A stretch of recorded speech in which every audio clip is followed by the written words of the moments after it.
नमस्कार दोस्तों, स्वागत है आप सभी का भारतीय एस्ट्रोलॉजी चैनल पर। मेरा नाम है अर्पित शुक्ला।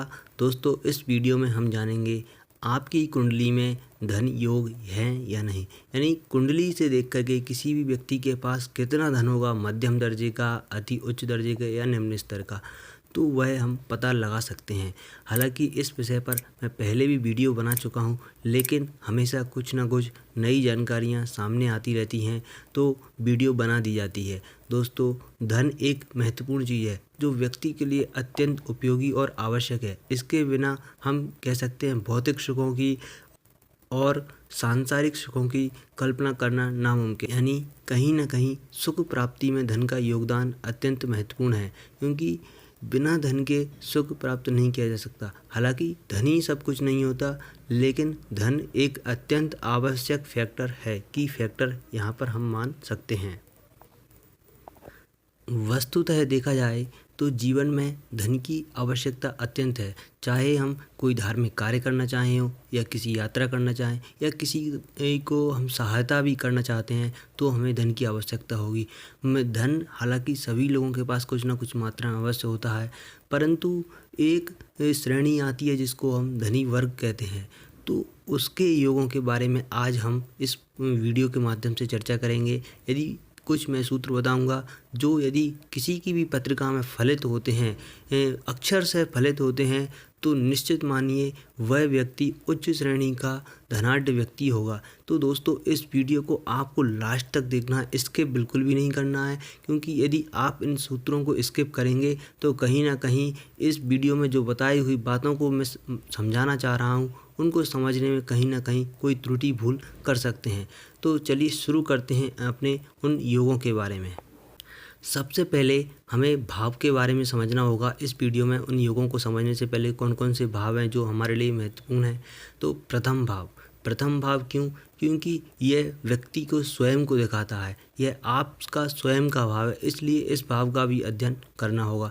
वहीं दूसरा भाव, क्योंकि यह मुख्य रूप से धन का ही भाव माना जाता है। फिर पंचम भाव इसलिए यहाँ पर लिया जाता है क्योंकि इस भाव को लक्ष्मी स्थान भी कहा जाता है। शास्त्रों में इसको लक्ष्मी भाव बताया गया है। यह त्रिकोण भाव के अंदर आता है, इसलिए जब भी हम धन का अध्ययन करें किसी के बारे में, तो पंचम भाव को जरूर सम्मिलित करना है। फिर नवम भाव भाग्य स्थान है, क्योंकि कई बार लक्ष्मी या धन बिना भाग्य के नहीं मिलता है। हम मेहनत प्रयास करते हैं, फिर भी हमें उतना प्रतिफल, उतना रिटर्न नहीं मिल पाता है, क्योंकि भाग्य की कमी होती है। फिर दसम भाव, क्योंकि यह हमारे कर्मों का भाव है, यानी हम किस प्रकार के कर्म एफर्ट्स कर रहे हैं, वह दसम भाव हमारे एफर्ट्स पराक्रम को दिखाता है, इसलिए इस भाव को भी हम सम्मिलित करेंगे। वहीं 11वां भाव हमारे लाभ का भाव है, यानी हम जो कर्म करेंगे उससे हमें किस प्रकार के प्रॉफिट्स होंगे, लाभ होंगे, इसलिए इस भाव का भी हम अध्ययन करेंगे। दोस्तों, जो यह भाव हैं और इन भावों के स्वामी अत्यंत महत्वपूर्ण स्थान है।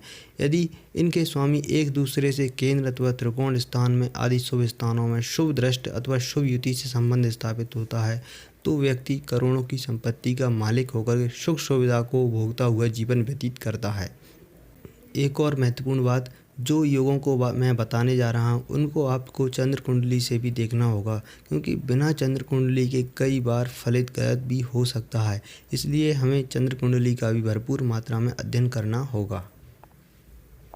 तो दोस्तों, पहला योग है, यदि आपकी लग्न कुंडली और चंद्र कुंडली से द्वितीय भाव का स्वामी 11वें भाव में तथा लाभ भाव का स्वामी यानी 11वें भाव का स्वामी धन भाव में स्थित हो, तो दोनों के बीच में एक परिवर्तन बनेगा। यदि यह परिवर्तन योग बनता है तो व्यक्ति अत्यंत मात्रा में धनी हम कह सकते हैं।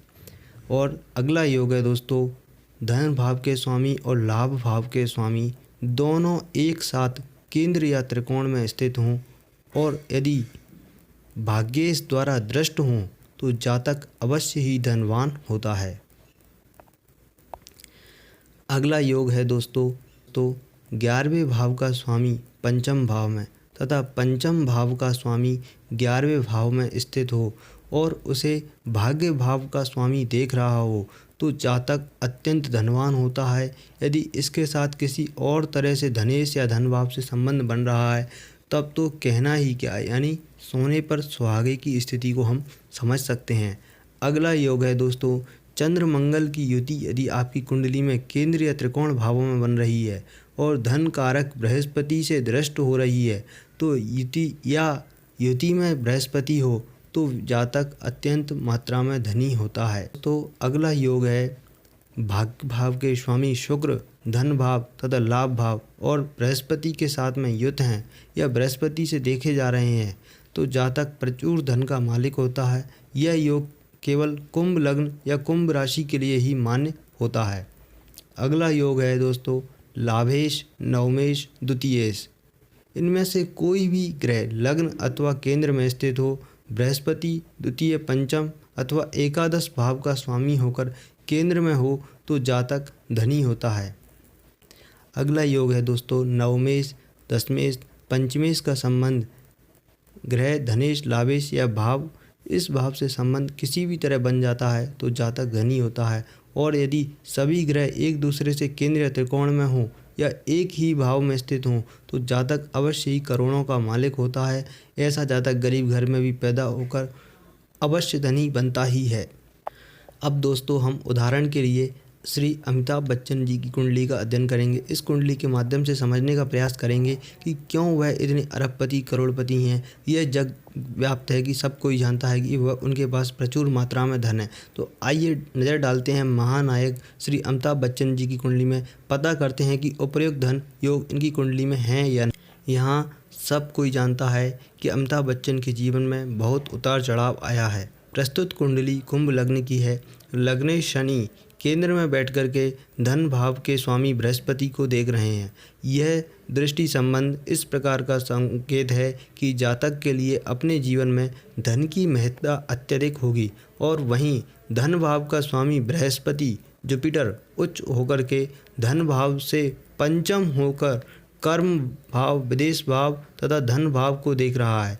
यहाँ पर बृहस्पति उच्च होकर नवम दृष्टि से धन भाव को देखते हैं, धन भाव को देख रहे हैं। इसका मतलब कि व्यक्ति स्वयं के कर्मों से प्रचुर संपत्ति का अर्जन करेगा।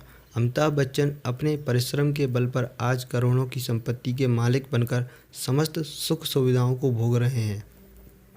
कर्म भाव के स्वामी मंगल तथा भाग्य भाव के स्वामी शुक्र एक साथ बैठकर धन भाव को देख रहे हैं। यह भी अपने आप में एक धन योग ही है।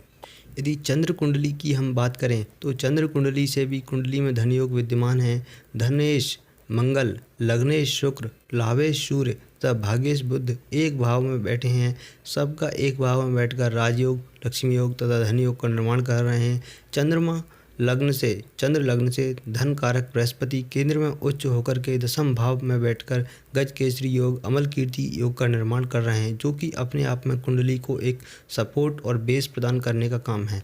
दोस्तों उपयुक्त एनालिसिस विवेचन से स्पष्ट है, यदि आपकी कुंडली में करोड़पति बनने का योग है और आप अपना कर्म कर रहे हैं तो अवश्य ही करोड़पति बनेंगे और भौतिक सुख सुविधाओं का उपभोग करेंगे। उपर्युक्त बताए गए धन के ज्योतिषीय योग आप स्वयं भी किसी ज्योतिषी के द्वारा अपनी कुंडली में दिखवा सकते हैं और अपने एनालिसिस करवा सकते हैं। यदि आप अपनी कुंडली का विवेचन मेरे द्वारा करवाना चाहते हैं तो स्क्रीन पर दिए हुए ईमेल एड्रेस पर या व्हाट्सएप नंबर पर मुझसे संपर्क कर सकते हैं। Thanks for watching, be happy, जय श्री राम दोस्तों।